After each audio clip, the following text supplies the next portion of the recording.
Welcome to the Deep Dive. We take really long, really complex source material and, well, we boil it down so you get the essential knowledge fast. Yeah, and today we're really tackling a beast.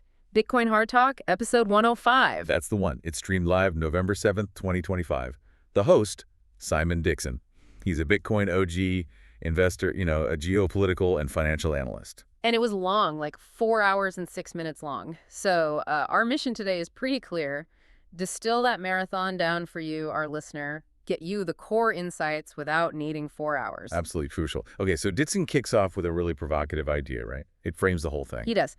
The title itself asks, is the proof of weapons network weaponizing Christians? And Dixon's answer is basically yes. And not just Christians. He argues it applies to all religions. The idea is that this network, the POWDM man, uses narratives to turn people into useful idiots, as he puts it. Right. Useful idiots supporting the dollar's debt-based system. It's quite the claim. He sees this power man as the centralized enemy, pulling the strings behind the scenes.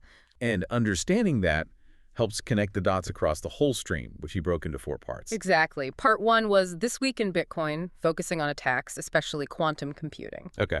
Part 2, This Week in Macro, looking at how AI is, reshaping the economy and jobs. Got it. Part 3, This Week in Geopolitics, covering global power shifts. Nigeria, Israel, Sudan came up. And the finale. Part 4 was an exclusive feature. He premiered an interview he did with Robert Breedlove, titled The Hidden Masters of Money and War, really digging into that POWNUN concept. Okay, sounds like a lot to unpack. Let's start with part 1 then. Bitcoin under attack. How does he frame the anti-fragility? Well, he starts by reminding everyone that Bitcoin is designed for this, right? It's like a distributed supercomputer built to withstand constant attacks. But the quantum threat is definitely real. Yeah, and it's not just a Bitcoin problem. This quantum computing capability, if it arrives, threatens all modern cryptography. Banking, the internet, you name it. Precisely. For Bitcoin specifically, the fear is Shor's algorithm. The potential for a quantum computer to take a public key, which is known, and figure out the private key. Which would mean stealing the coins. How big is the immediate risk, according to Dixon? He puts numbers on it. He estimates between 5 and maybe 10 million older Bitcoin addresses are the ones exposed right now. Value-wise, maybe $500 million at today's prices, assuming 100K per Bitcoin. Okay, why only the older ones? It's because their public keys have already been revealed on the network through past transactions. Newer address types don't automatically do that, so the immediate risk is somewhat contained, but still significant. But Bitcoin's famous for adapting. What's the defense plan? Is the community working on it? Oh, yeah, absolutely. It's already in motion. He mentions BIP 360 specifically. That's the proposal for post-quantum signatures. It's under active review. And the timeline for that? Dixon sort of predicts some drama and debate around implementation between, say, 2025 and 2027, with optimization coming after. It's a big upgrade. Makes sense. Anything else on the defense side? Yeah, he also mentioned OPSIV. It's about signature aggregation. The cool part is it could cut transaction fees by like 75% for these new quantum-resistant addresses. So it makes the switch more attractive economically, too. Okay, so the tech threat is being addressed. Yeah. But Dixon talks a lot about the non-technical attacks, the proof of weapons network trying to centralize things. Exactly. That's where the focus shifts. He points to legal attacks like the Genius Act and the Clarity Act. Where there's targeting? Privacy tools, basically. Things like CoinJoin, even just using unique addresses for transactions. They want to make self-custody harder, less private. He really stressed the court case against the Samurai Wallet developers. As a free speech issue. Code is speech. Yeah, that's the core argument, defending the right to write and share that kind of code. And then there's the financial angle. What was that about strategic asset reallocation? Yes. Dixon decoded that corporate speak. He mentioned a specific Bitcoin treasury company, Sequins. When they said strategic reallocation, what it actually meant was they got over-leveraged and were basically forced sellers. They had to dump their BTC. So these public companies holding Bitcoin aren't necessarily diamond hands. They can become tools for Wall Street manipulation. That's precisely his point. They get financialized, leveraged, and then become potential weak points that can be used to attack the price. We're seeing centralization through finance. And mining too, right? Yes, definitely. He talked about miners like Iron partnering with giants like Microsoft. There's essentially converting their mining infrastructure into AI data centers. Which shifts the control of hash power and energy access towards who? Towards the technical industrial complex, as he calls it, big tech. Yeah. More centralization. So what do the numbers say? How much is actually centralized now? Well, the good news, relatively speaking, is that retail self-custody still holds the lion's share, about 71.75% of the supply. Okay, that's still dominant. It is. But you look at the regulated instruments the ETFs hold, around 7.07%, and public companies hold about 4.45%. Add those up. And you're already over 11%, closer to 12%. Right. So that chunk controlled by institutions is growing. It's a measurable trend towards the centralization agenda he's warning about. Okay, that centralization theme seems like a good bridge to part 2. Macroeconomics. How does Dixon connect the political landscape to this? He has a pretty cynical view, frankly. He sees the political system, Republicans and Democrats, as basically a uniparty. A uniparty, meaning they're essentially working together. Yeah, towards the same goal, in his view. Orchestrating instability, things like tariff wars, government shutdown threats. It all serves a purpose. Which is? To force debt rollovers. To keep the massive debt machine going, which in turn facilitates this huge wealth transfer towards the putative end, the financial elites. And the scale of that debt is just mind-boggling. The U.S. government debt ceiling is pushing $38 trillion. Right.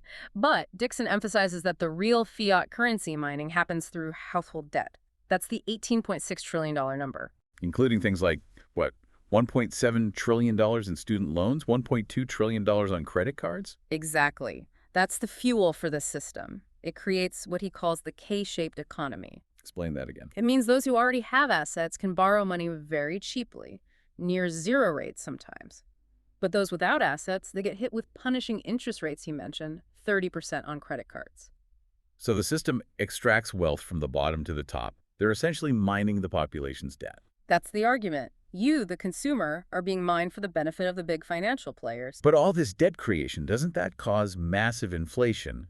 How do they keep a lid on that? That's where the other side of the equation comes in. Deflationary forces. And the main one he highlights now is AI and automation leading to layoffs. Job destruction as a way to offset monetary inflation. Pretty much. He pointed to the layoff data. October 2025 was apparently a record month, the worst in 22 years. And it's driven by automation, AI. And where are the jobs going? Or are they just disappearing? They're concentrating into the magnificent 7 tech companies, NVIDIA, OpenAI, those guys. And often, he notes, the laid-off workers are replaced with cheaper labor, like H-1B visas. Wow. And this whole AI boom, is it sustainable? Or is it a bubble? Dixon definitely frames it as a bubble, but one that's too big to fail. Why? Because it's massively subsidized by government contracts. Like what kind of numbers are we talking? Huge numbers. He mentioned a rumored $500 billion government subsidy for OpenAI called Stargate, plus like a $38 billion cloud hosting deal with Amazon. So it's not just private investment driving this, it's taxpayer money. That's his claim. He calls it socialism for the large corporations. And where does the money for that come from? Let me guess. The Fed. Bingo. He points to the Federal Reserve doing quiet liquidity injections, like $125 billion pumped into the banking system in just 5 days recently. Just poof, created. So if you put it all together, massive debt, AI destroying jobs, government subsidizing tech giants, the Fed printing money, where does Dixon see this heading? Towards a future that sounds pretty dystopian, honestly. Universal basic income, or UBI, becomes necessary because so many jobs are gone. And that goes hand in hand with a technocratic state, more surveillance, more control, needed to manage the inequality, basically. Okay, that macro picture is pretty stark. How does this connect to the geopolitics section, part 3? And back to that original theme of weaponizing religion. It ties in directly. Dixon argues that a lot of the geopolitical rhetoric we hear, especially involving religion, he used the example of Trump threatening intervention to save Christians in Nigeria, is essentially political theater. Theater for what purpose? To mask what's really happening. A strategic, managed retreat by the U.S. and Europe from parts of the world they can't dominate anymore. And Africa is a key battleground in this shift. Absolutely. He sees it as the primary resource battleground now. Take Nigeria. The conflicts there with groups like Boko Haram or ISIS offshoots, he suggests they often have roots in Western interests trying to destabilize the region for resource control. But now that strategy is changing. Yes. It's shifting to a strategic exit.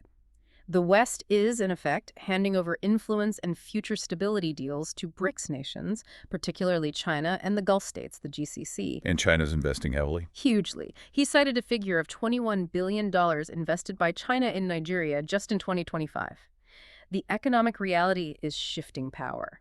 What about Sudan? How does that fit the pattern? Sudan is maybe even clearer, according to Dixon. The civil war there gets framed as a humanitarian crisis, which it is, but it's also a leverage point. Leverage for what? Resource control, again, specifically gold. The UAE has massive investments in Sudanese gold mining, and that gold flows to Dubai refineries. So the conflict dynamics are deeply tied to that. So bringing attention to the atrocities Yeah. that can be used as a tool. Yes, a tool to force a negotiation, but on terms favorable to or increasingly the new regional powers. It's about achieving regional stability that benefits their interests. Okay, shifting to the Middle East. Dixon mentioned the end of the Greater Israel Project. That sounds significant. It is. His analysis is that Israel historically acted sort of like a Western colony, used to keep the region destabilized. But that role is changing now. Dramatically, especially after China brokered normalization between Iran and Saudi Arabia.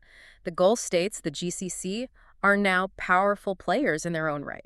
They're buying up U.S. assets, and they are forcing a new framework of regional stability managed by them. And Israel's place in that new framework. It becomes, in Dixon's view, a bit of a toxic asset for the old powers. It has to normalize its relations and operate under this new GCC-led management structure.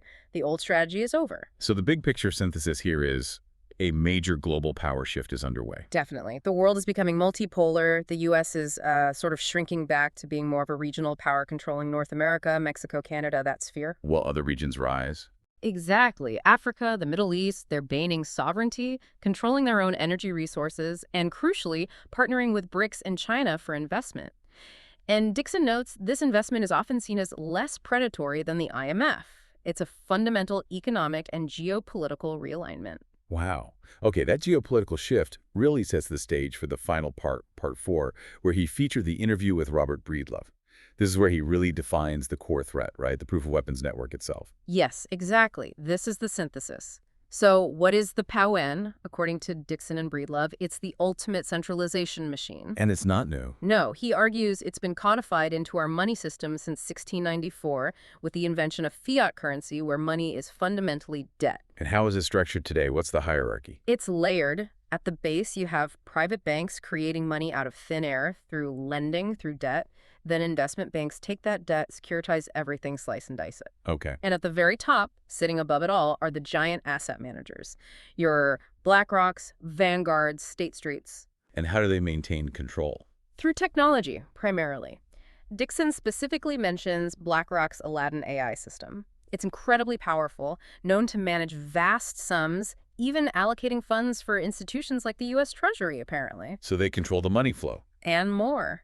They control board seats in major corporations through their massive shareholdings. They influence government policy heavily through lobbying.